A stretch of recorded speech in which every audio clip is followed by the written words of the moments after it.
Hello, everybody. How are you guys doing? I want to do an ETF review really quick. I saw something I really liked today. I wanted to show it to you guys. All right, it's the new Battle Shares ETFs from Defiance. There's only one of these out, but if you look at the prospectus, you can see, and we're going to look at the prospectus in a second, you can see there's more coming out. This is an interesting concept. What the concept is, they're long Tesla with leverage and short Ford without leverage, just short Ford. Okay, so it's a spread trade or it's a pairs trade. Long Tesla, short Ford.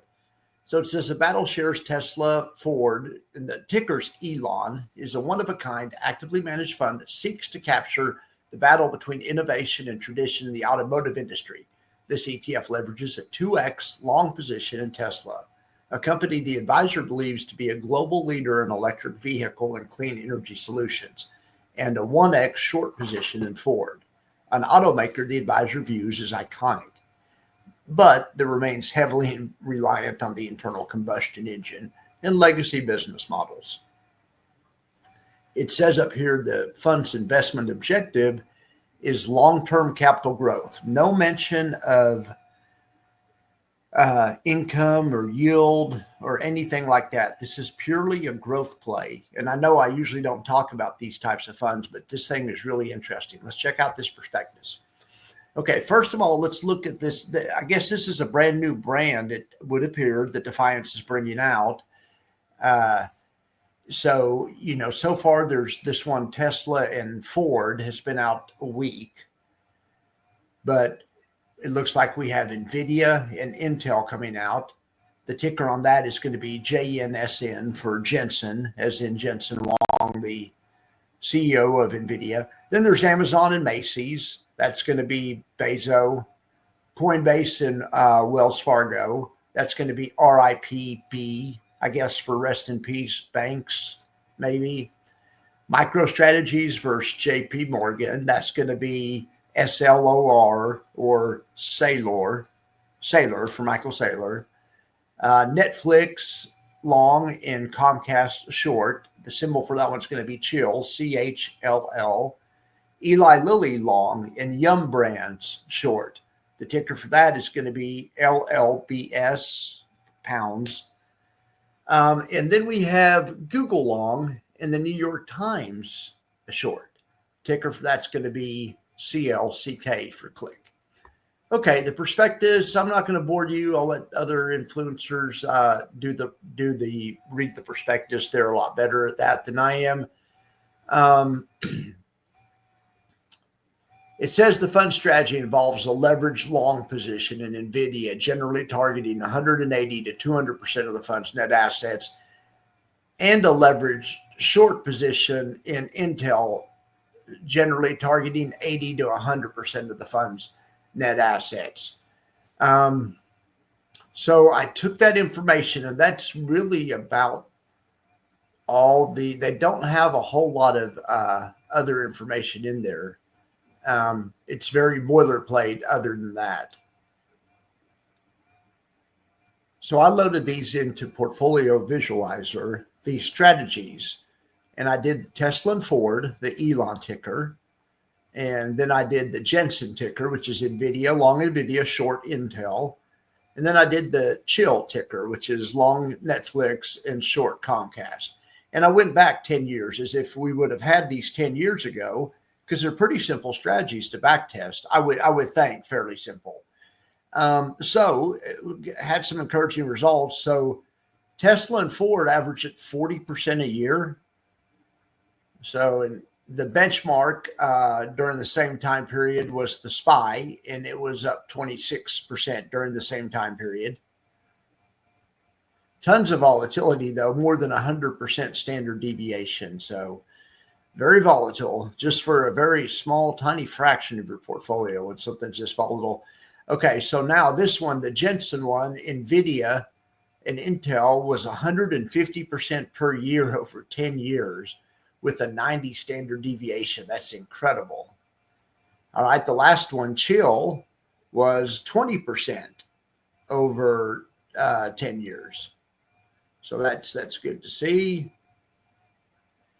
Now, if you look, Elon turned $10,000. Remember, I said these are only for a fraction of a portfolio. So, guy had $1 million portfolio, might have 10,000 in one of these funds, right? Well, you would have done pretty well in Elon. You would have turned that into 223,000.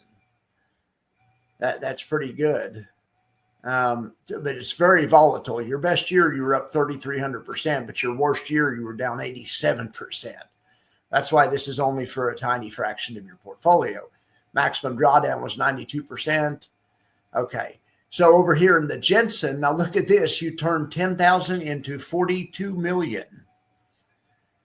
You know, that's some asymmetry. That's some convexity right there. I would say that's max convexity right there. That's a convex payoff to that investment for darn sure. That's wonderful.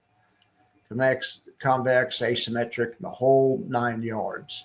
Okay, but when you average 150% per year, you can do pretty well. Now, their best year wasn't as good as the Tesla, model, but they still did pretty well. Okay, then over here, Netflix, they only turned 10,000 into 56,000, but that's still not bad, not bad at all. And they had a more respectable standard deviation too. You could probably afford to put a little bit more money in something with more stability like this, but these other ones over here are highly, highly risky. Okay, so portfolio growth. If you would have done this in 2016, you've been rolling along up here. By 2018, Jensen took off. Your 10,000 turned into 230 or 250,000 within about 2 years. And then 2019 came, and the end of 2018 came, and it pulled all the tech stocks back. And then all of a sudden, you were only up 63,000. You were no longer up 350,000. You lost about, a large portion of your net worth. These are super volatile, but then as Nvidia starts to take off again, especially after COVID, and everyone stays home and plays video games and buys computers and buys Bitcoin, and then what's happened since there. Imagine turning 10,000 into, right there it says 51 million. So yeah, these are interesting for growth plays for sure, for small percents of your portfolio, maybe 1%, 0.5%. I don't know. Tell me what you guys think. It's up to you. It's not, I'm not your planner. You have to decide how much you want to use, but I'm going to definitely put some in here, but not much. And also this is better for young guys because this is about growth. This isn't about income. Not that older guys don't need a little growth also. So, all right. So here's total return year. So year to date, the Netflix is doing better. Year to date, if we were doing this, obviously Netflix would be up because Elon's getting killed. But now this is interesting. Tesla's down big this year, but this fund is only down 1.4% right now. And why is that? It's probably because maybe the Ford short is saving it, because I bet you Ford is getting murdered as well. That's just a guess. And then Jensen's down 18%. Now, Nvidia has been pulling back, but now Intel's recently had some good news. So the difference between those two stocks may have closed. And so that's the way pairs trading works. Remember, there's that guy I had to review on. That guy, when he died, he was worth like 18 billion. Jim Simons from Renaissance Capital or Renaissance Technologies.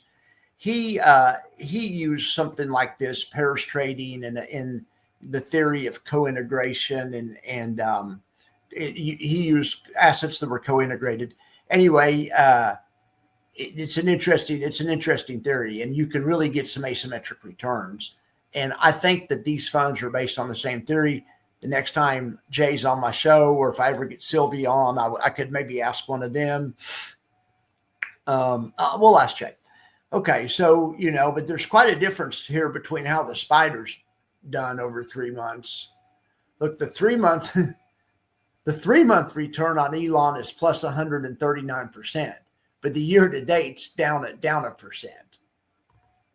The 3 month return on Jensen's down 12%, year to date's down 18%. Okay, But look at this. Netflix is just killing it. The 3-month return, this almost doubled. The 3-month return's almost at double. Now, year to date, it's only 28%, but that's incredible. Now these funds aren't out yet. Elon's the only one that's out, and it's only been out for a week. So, these are theoretical results, but since it doesn't involve options and daily trading or anything, it just involves putting on a leverage long and a short. I think this is should be a fairly realistic, portrayal of the truth. We'll see. We're darn sure going to be tracking these. I am really interested in these, especially the NVIDIA one. I love NVIDIA. But think about this. Wonder if a person was to, not financial advice, but the eternal problem with any of these is they don't get enough upside.